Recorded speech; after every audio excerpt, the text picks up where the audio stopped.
అతిథిగా ఉన్నారు. వారితో మాట్లాడదాం. మొదటగా అన్నదానం చిదంబర శాస్త్రి గారితో మాట్లాడదాం. నమస్కారం అండి. నమస్కారం అమ్మా. సో ప్రస్తుతం మీరు అయోధ్యలో ఉన్నారు.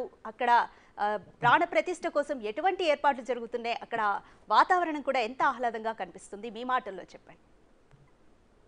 ఇక్కడ చాలా అద్భుతమైనటువంటి ఆ ప్రతిష్ట వైభోగం ప్రత్యక్షంగా చూస్తున్నామమ్మా. చాలా ఆనందంగా ఉన్నది. ఒకప్పుడు 14 ఏళ్ళు వనవాసం చేసి వచ్చి రాముడు అయోధ్యలో పట్టాభిషిక్తుడు అవుతున్నాడు అంటే చాలా గొప్పగా వేడుకలు జరిగాయి అని చెప్పి విన్నాం.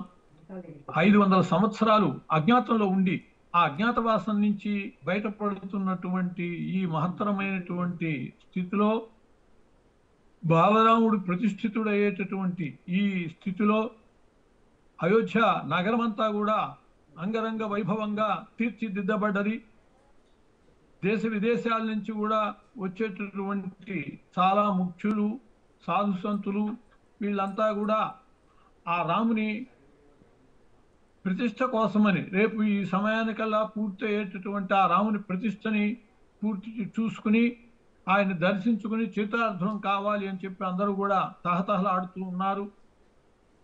ఈ రోజున ప్రతిష్టకి సంబంధించినటువంటి కలాపం దేవాలయాన్ని పవిత్రీకరించటము, అట్లాగే అధివాసాలు పూర్తి చేసుకున్నటువంటి విగ్రహాన్ని ఆ యంత్రం ఉపరి స్థానంలో ఉంచటము, ఇలాంటి ప్రయత్నాలు జరుగుతున్నాయి.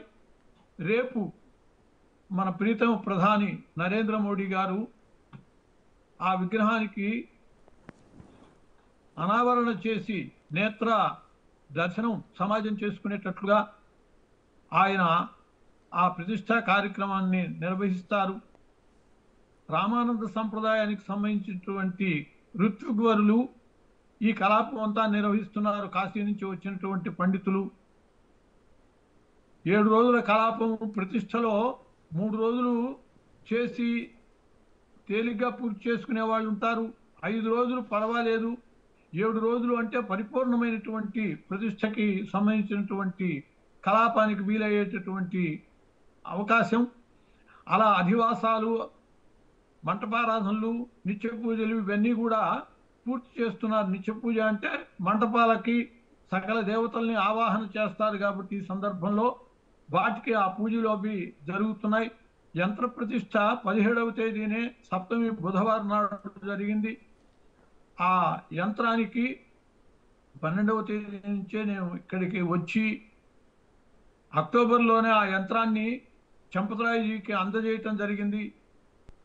9 ఏళ్ల తపస్సు దారపోసి ఆ యంత్రాన్ని సమర్పించటం, అలాగే ఇక్కడ వచ్చాక 16వ తేదీ క్షీరతర్పణలు కూడా సమర్పించడం జరిగింది.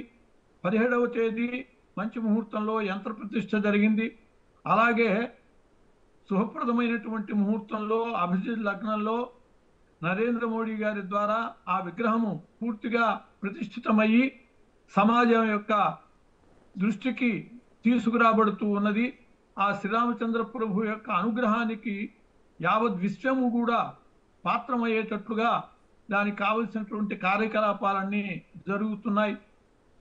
దైవాధీనం జగత్ సర్వం, జగత్తంతా కూడా దైవాధీనం అయితే, దైవానికి అధీనమై ఉంటే ఆ దైవము మంత్రానికి అధీనమై ఉంటాడు. కాబట్టి అటువంటి మంత్రము, మంత్రానికి సంబంధించినటువంటి యంత్రము ఆ విగ్రహము క్రింద ప్రతిష్ఠితమైంది.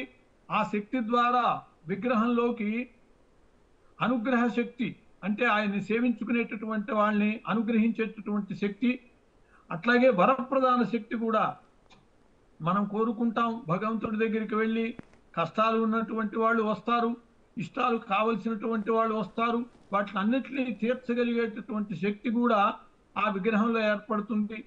ఇంత క్రితం దాకా ఒక 4-5 రోజుల క్రితం అది కేవలం శిల. ఆ శిలకి ఈ అధివాసాల ద్వారా దానికి కావలసినటువంటి సకల సంస్కారాలు చేకూర్చటం ద్వారా ఆ శిలయందు దైవత్వం ఏర్పడుతూ ఉన్నది. రేపటితో పరిపూర్ణమైనటువంటి శ్రీరామచంద్రుడు ఆ విగ్రహమునందు విరాజమానుడవుతాడు. భక్తులందరి యొక్క కోరికల్ని తీరుస్తాడు. చిదంబరం గారు, చాలా మంది మదిలో ఉన్న ప్రశ్న, బాలరాముణ్ణే ఎందుకని ప్రతిష్ఠిస్తున్నారు? బాలరాముణ్ణి ఎందుకని రామ్ లల్లా అని పిలుస్తున్నారు? అది ఉత్తర భారతదేశానికి సంబంధించిన పదం అనుకోవాలా? సో ఇది చాలా మందికి ఉన్న ప్రశ్న. ఆ రామలల అనేటటువంటిది తులసీదాసు ప్రయోగించినటువంటి అద్భుతమైనటువంటి ప్రయోగము, ప్రేమపూర్వకమైనటువంటి ఆ బాలుణ్ణి ప్రేమతో పిలుచుకునేటటువంటి పదమది రామలల అనేది. ఆయన్ని బాలరాముణ్ణి ప్రతిష్ఠించుకోవటంలో ఉద్దేశం ఏంటంటే ఇది రామ జన్మభూమి, ఇక్కడ పుట్టాడు ఆయన. అందువల్ల ఇక్కడ పుట్టినటువంటి వాడిని బాలునిగా ఇప్పుడు మనం ప్రతిష్ఠించుకుంటాం. దానికి మరో కారణం కూడా ఉన్నది. 1949వ సంవత్సరంలో నవంబర్ 22వ తేదీ, ఇప్పుడు మనం 22వ తేదీనే ప్రతిష్ఠించుకుంటున్నాం. సరిగా 22వ తేదీనే అర్ధరాత్రి సమయంలో ఒక అద్భుతమైనటువంటి సంఘటన జరిగింది. అక్కడ కాపలాదారులు ఉన్నారు, వాళ్ళల్లో ముస్లిమ్స్ కూడా ఉన్నారు. వాళ్ళు కూడా చెప్పారు నిజమేనండి, ఇది యథార్థమని. అర్ధరాత్రి ఒక గొప్ప వెలుగు వచ్చి అక్కడ కాపలాగా ఉన్నటువంటి వాళ్ళు మూర్ఛపోయేంత పని అయిందిట. హఠాత్తుగా ఆ గుమ్మటాల ముందు ఒక బాలరాముడు స్వయం వ్యక్తంగా వచ్చి ఉన్నాడు అని చెప్పారు. ఇప్పటిదాకా కూడా ఆ బాలరాముడే పూజింపబడుతూ ఉన్నాడు రామలలాగా. అటువంటి ఆ బాలరాముడికి సంబంధించినటువంటిదే, అది కేవలం లోహమూర్తి, చిన్నది కాబట్టి మందిరం కూడా లేదు దానికి. కేకే నాయర్ కలెక్టర్ గారు దానికి ఏదో కొంత వ్యవస్థ ఏర్పాటు చేయకపోతే అది కూడా ఉండేది కాదు. అటువంటి ఆయనకి భవ్యమైనటువంటి మందిరం, రామజన్మభూమిని పోరాడి సాధించుకుని రామభక్తులు, హిందువులు, సాధు సంతులు అయినటువంటి వాళ్ళు భవ్యమైనటువంటి మందిర నిర్మాణం చేసుకోవటం జరిగింది. ఆ మందిరంలో కూడా దివ్యమైనటువంటి ఒక విగ్రహాన్ని, శిలా విగ్రహాన్ని ప్రతిష్ఠించుకోవటం జరుగుతూ ఉన్నది. అందువల్ల ఆ బాలరాముడికి సంబంధించినటువంటిది గానే బాలరాముడిగా ఇక్కడ వస్తున్నాడు కానీ కేవలం ఈ ఆలయంలో బాలరాముడు మాత్రం ఉండడు. ప్రథమ స్థానంలో బాలరాముడు ఉంటాడు. ఆ తర్వాత రెండవ స్థానంలో, రెండవ అంతరంలో శ్రీరామచంద్రుడు, సీతామాత, లక్ష్మణుడు, భరత శత్రుఘ్నులు, హనుమంతుడు కూడా ఉంటారు. అందువల్ల రామ పట్టాభిషేకానికి సంబంధించినటువంటి ఆ ఘట్టము, పరివారంతో కూడినటువంటి రామ పంచాయతనం కూడా ఇక్కడ విరాజమానం అవుతుంది.